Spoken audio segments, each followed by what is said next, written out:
Well, hey everyone, DJ here, bringing you another update on our Digi Pilgrim's progress for day 7 on our 8-day trek from Lindisfarne Island to the Lindisfarne Gospels, currently on display in Durham. And day 7 has brought us here to the very mouth of the River Wear in Roker, Sunderland, and we've come here to see this. This is Bede's Cross. It was erected just over a century ago in memory of the Venerable Bede, the monk scholar from whom we draw so much of our historical knowledge about early Britain.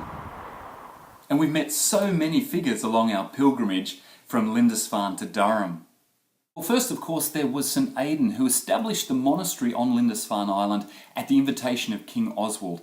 Then Cuthbert, who we've talked about as well. But today we followed Bede's way to learn more about the Venerable Bede, who brings us so much of this important historical information about late Roman and early Anglo-Saxon Britain. But he was more than a historian, he was an important scientist, mathematician and astronomer. And Bede's world, you can get a taste of Anglo-Saxon life and animals as well. Then we were down to St Paul's Church, which stands on the site of St Paul's Monastery, where the Venerable Bede spent most of his life writing most of his important works which we have today.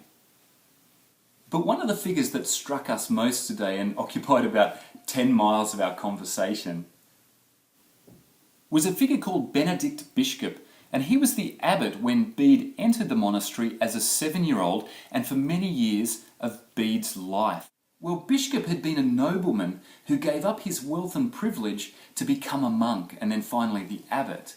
And in fact, he'd invested much of his wealth as a noble into establishing the monasteries at St Peter's and St Paul's, where we were today. And he also used a lot of that wealth to buy books for the library, and he travelled 6 times to Rome, bringing back an enormous amount of learning and books and so forth. Well, Bishop is probably a name that most of us have never heard of, hasn't really retained much place in history.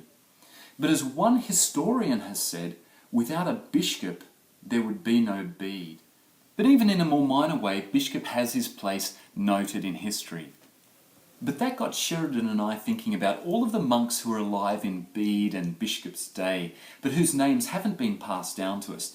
Yet those who were faithfully tending the land or caring for the sick and the wayfarer, who were copying out books tediously day after day by hand in the scriptorium, or who were fervently praying and seeking to honour and worship God with their prayers and their life and their praises.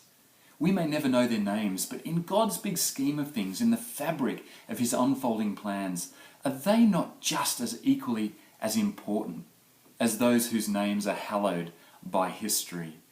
And I guess it was a clear reminder to Sheridan and I that though history so often records the names of those who write it, it's often shaped by millions whose names we'll never know. Perhaps people like you and me.